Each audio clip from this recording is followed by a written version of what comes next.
Welcome to The Explainer. Today, we're unraveling a genetic mystery that could totally change how we discover new medicines. Now, that might sound like a sci-fi plot, right? But it's not. It is the very real story of a recent discovery that's shaking up the hunt for new drugs. And it all starts with a very, very strange molecule. So, to really get what's going on here, we first need to meet a truly bizarre class of molecules that nature has been quietly building for eons. Scientists have stumbled upon these molecules in nature that have such a wild shape, they fittingly named them Lasso peptides. And honestly, that name gives you a huge clue about what they look like. Okay, so here's what one actually looks like. You've got this chain of amino acids, but part of its tail is threaded right through a ring, and then it's trapped. It's just like a cowboy's lariat.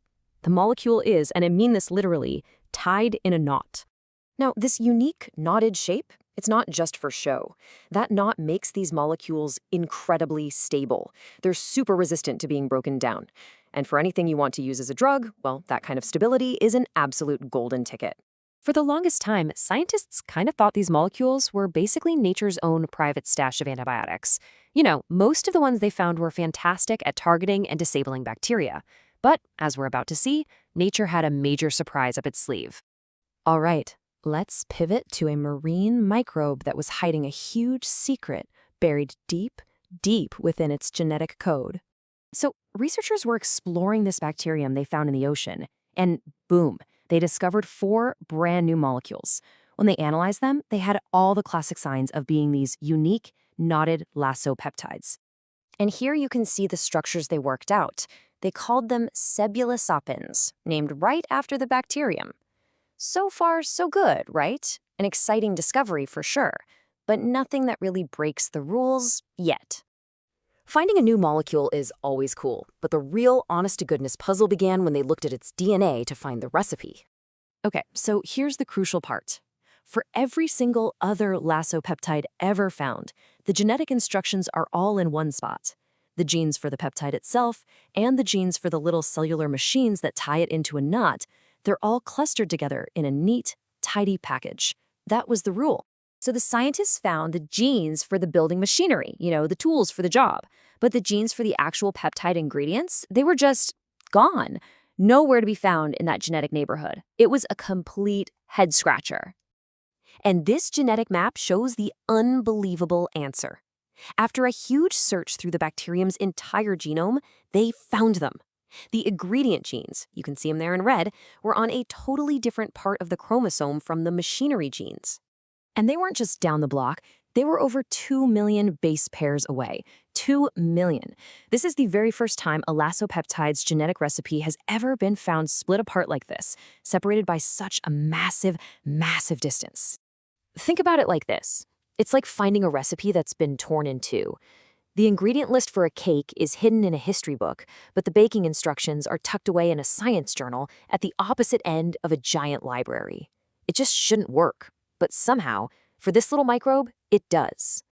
Solving that genetic mystery was surprise number 1, but the second surprise came when they tested what these new cefalozopins could actually do. Remember how most Lasso peptides are antibacterial? Well, the researchers tested these against a whole bunch of bacteria, and nothing.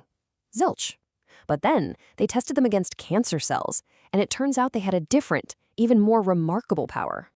This graph says it all. As the concentration of the peptide increases along the bottom axis, the viability of human lung cancer cells, basically their ability to survive and grow, just absolutely plummets. You can see it right there in that plunging line. This stuff is a potent growth inhibitor. And that's not all. They also found it stops cancer cells from moving around. Look at these images here. The researchers made a little scratch, a wound, in a layer of cancer cells. On the left, you can see the cells rushing in to close that gap. But on the right, when the peptide is added, the cells are basically frozen in place. And stopping that movement is absolutely crucial for preventing the spread of cancer. So just how potent are we talking? Well, they put it head-to-head against etoposide, a drug that's already used in clinics to treat cancer. Look at the IC50 values. That's just a measure of potency. And remember, the lower the number, the more powerful the compound is. It takes way less of cebulosopin A to get the job done. So what does all this mean? How does this one little discovery change the game for finding medicines in the future? Well, here are the big takeaways. This single discovery totally expands our understanding on two huge fronts.